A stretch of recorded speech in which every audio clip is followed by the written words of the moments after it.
Moving on now, as we've got some breaking news.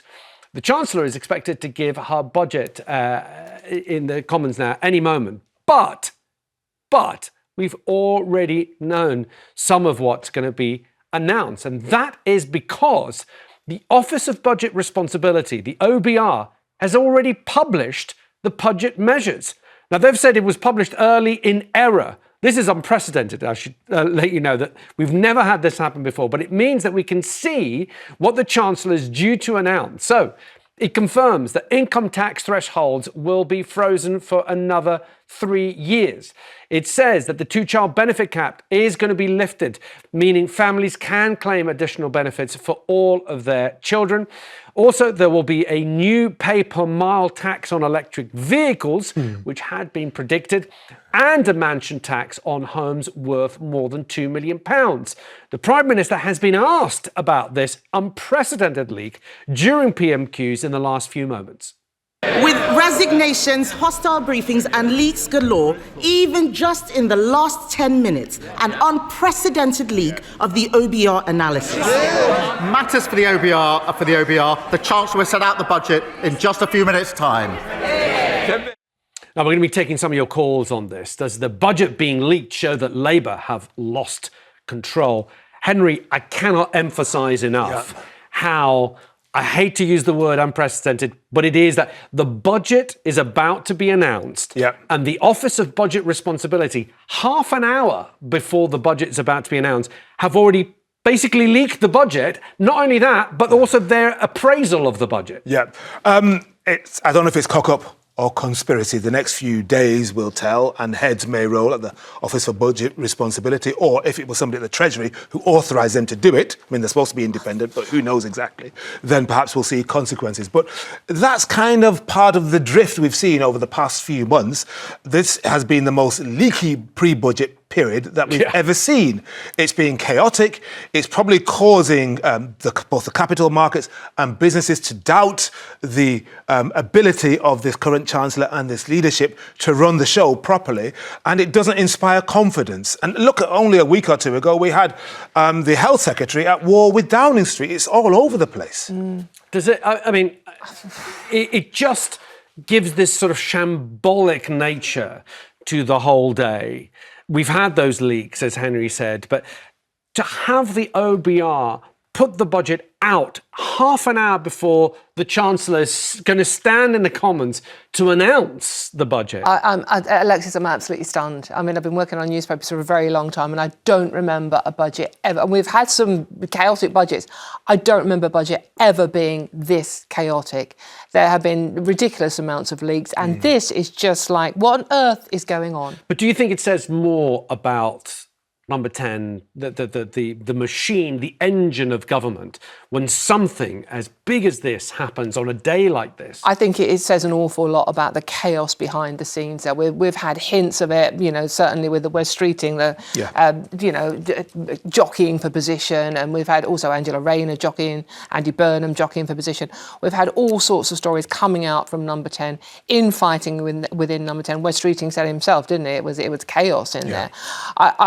It's not a place I'd want to work at the moment, to be honest with you. I'm really worried about where we are going forward with a government that is this chaotic. Well, look, don't go anywhere because we're going to be taking your calls on this after the break. Has Labour lost control after the Chancellor's entire budget was leaked minutes before she was able to actually announce it in the Commons? Is this a symbol that the Labour government have lost control, or is it just an error? Well, what are your thoughts? How do you think it makes this government look? 0207 862 2222 is the number that you need. See you after the break. Before the break, we asked which singer reached the UK Christmas #1 spot in 2008 and with a cover of Hallelujah, and the answer is Alexandra Burke.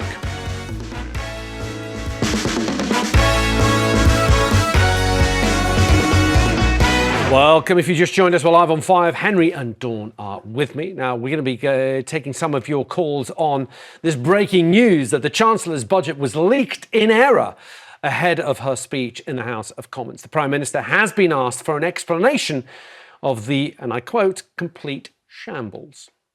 Resignations, hostile briefings, and leaks galore, even just in the last 10 minutes. An unprecedented leak of the OBR analysis. Matters for the OBR. The Chancellor will set out the budget in just a few minutes' time. Well, the Office for Budget Responsibility has apologised for what it says was a technical error. You can see what they make of it from the laughter. Yeah. And they have launched an investigation into it. That's what the OBR have said. Now, the Chancellor has admitted in the last few moments that the leak was deeply disappointing. Let's have a look at the Chancellor. It is my understanding that the Office of Budget Responsibility's Economic and Financial Outlook was released on their website before this statement. This is deeply disappointing and a serious error on their part.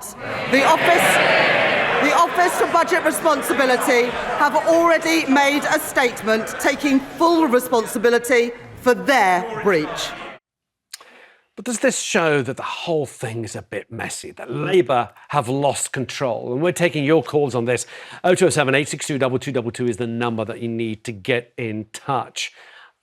I mean, it's extraordinary to think of it. Now, the budget of the OBR have said it was a technical issue. You two were sniggering. Well, I was sniggering because I thought to myself, can you imagine all the checks and the balances that you have to go through before you publish something at that level? You this august, noble government department that's supposed to be marking the government homework. It was set up, by George Osborne when he was Chancellor, to take the politics out of forecasting. They're more wrong than they are right, and people tend to quote their information when it works for them and attack them when it goes against what their narrative is. And we should say that the OBR, what should happen is the Chancellor puts out their budget, and the OBR have already looked at that budget because the Chancellor has sent it to them. There's been a back and forth.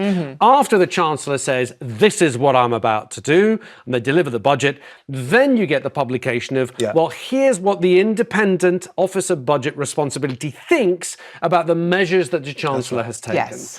So it's important that it comes after the Chancellor's announcements. Yes, but I think the situation we all realise is there is no love lost between the OBR and this government, and in particular Rachel Reeves, to be honest with you. So I think for them to say it's a bit like, oh, it was a technical error, I honestly don't believe it for 1 second. I think this is utter chaos. But does that fall at the feet? Have to roll. Does that fall at the feet of this Labour government, or on this occasion, no matter how shambolic it seems, they actually couldn't have done anything about it? It's somebody else's fault. Perhaps not, but if you look at the mood music, maybe one of the reasons why somebody at the OBR, either by accident or design, did this is because they don't respect the government. Yeah, they don't really feel there's going to be any consequences. It's a bit cavalier. Very good point. 6 of one and half dozen of the other. Very good point. Let's speak to Tony, who's in Essex. Tony, what do you make of this whole situation, Tony?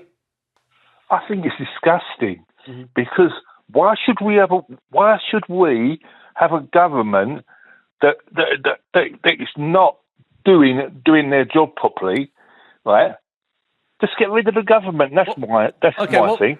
Well, okay, but Tony, what if this wasn't their fault? Look, the Office of Budget Responsibility, the OBR, is independent of government. They're the ones who published it. You can't blame the government for it, can you? I would, but I've never even heard of the OBI. The OBR? Never heard of them. All I can say, Tony, is you're a lucky man. Tony, thank you for kicking us off. Jamie is in Somerset. Jamie, what do you make of it all? To be honest with you, they lost control the minute they got elected. Okay. To be quite honest with you. Why? Because they made all promises. They weren't going to raise this, they weren't going to raise that. And they're doing all of this to breaking those promises again now to the point where some people might not even be able to afford it. So to be honest with you, they lost control the minute they got into number 10. I mean, Jamie makes a good point in the fact that the Chancellor and Labour as a government got into number 10 on the promise, those 3 big promises. We're not going to raise your national insurance. We're not going to raise your VAT. We're not going to raise your income tax. Which they would argue they've kept, which is one of the reasons why they're finding this so difficult. They would argue they've kept. And that's probably why the OBR don't respect them, because they haven't realistically kept them. And the OBR aren't stupid. Voters aren't stupid. We know that we've been sold a pup But also they had many opportunities to come back and say, look, the world events have changed. Donald Trump's and his tariffs. A lot of people are saying they had many opportunities to come clean and say, look, in order for us to raise enough revenue to pay for the things that we should provide, we need to actually break our manifesto pledge. But they didn't do that. But you've been around the block a few times, so have you and so have I, right? Thank you. Isn't that our first rodeo? You know that a government's credibility would be crushed if, within a year of being elected, it went against the manifesto pledge. And at the next election in 3 or 4 years' time, the opposition, whether it's Reform or the Conservatives, the Lib Dems, will say, you cannot believe a single thing these people tell you. Okay. And so that's why they didn't do it. And then going back just quickly on the Trump situation, Trump made it very, very clear that it was all about tariffs. They knew about Trump and his tariffs. I remember that day, the tariff day. What was it called? No, it was Liberation Day. Liberation Day. Liberation Day. He was running out the flagpole. Let's remind you of some of the measures that have been revealed in the leak that we now know that the Chancellor is going to announce. So there are the 2-child benefit cap is going to be scrapped. That's going to be lifted. Fuel duty and rail fares have been frozen. Mansion tax on homes worth more than £2 million will be introduced. Drivers of electric vehicles will have to pay 3 pence per mile that they drive under a new tax. Really struggling to find out how they're going to enforce that, but perhaps there's going to be more details from the Chancellor. The Chancellor is also going to extend a freeze on income tax thresholds until 2030. That's described as a so-called stealth tax, although if it's that stealthy, how come we all know about it? Never mind. Ms. Reeves is also going to limit the amount of money people can put into their private pension pots, known as salary sacrifice, before they pay taxes. Again, this is the idea. There was a rumour, this has not been confirmed, that there might be a limit on how much people can put into ISAs, cash ISAs, because the idea is a lot of people, they're worried about the future, they're stashing their money away, they're not spending it, and Rachel Reeves is still trying to grow the economy. She's not going to be able to do that until people start spending on the economy. Paul's in Cardiff. Paul, welcome to the show. Thanks for joining us. Do you think this whole OBR debacle betrays that the Labour government has sort of kind of lost control, really? Complete farce. I personally don't think it was done in error. A bit like the prisoners that were let out by mistake. Yeah. And I think they all need to be speaking off the same page. They're all doing their own thing. There are two separate organisations, Paul. I think we need to make that clear. This leak did not come from the Treasury or from the Chancellor's department. It's a completely independent, the Office of Budget Responsibility. But as Henry pointed out, if there was that respect between the two organisations, perhaps, look, for all we know, it might have been a genuine error, an unfortunate genuine error. But for many people, it just betrays a sort of a lack of seriousness, if you like. Yeah. And what do you think should happen, Paul? Personally, I think the government ought to finish and a new election.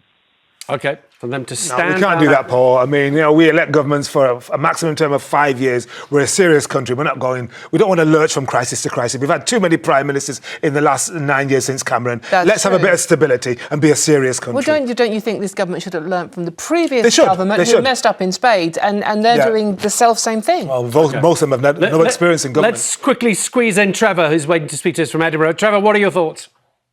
Well, my thoughts are simple. I think that we should all calm down a bit today.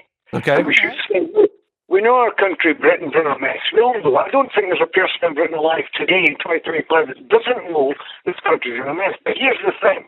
It's very arrogant to say that it's your fault, it's his fault, it was their fault. What we have to say is, it doesn't matter how we got the disease. How do we cure the disease? I want to see houses getting built. I want to see everybody in a job that can work. I want to see controlled, legal, fair immigration. I want to see pensioners getting a decent pension. I want to see food prices coming down, electricity, gas, energy, so that people aren't getting ripped off left, right and centre. I watch a programme every day called Rip Off Britain, and it goes into all the different scams that are going on all over the place. Okay. Trevor, I've squeezed all the time out of this. You know what you want, Trevor. Voice of reason. Voice of reason. Voice of reason. And I think Trevor said something very important. We should all just calm down. Calm down. Calm down. Calm. Trevor, thank you. I'm taking that advice and taking it home. point. Thank you. Yeah. Thank you all for your calls on that. Thanks to Henry and Dawn, and thank you for watching and for all your calls, of course. Have a wonderful, wonderful day. We should be back here tomorrow. Maybe we'll talk a little bit about the budget. Who knows?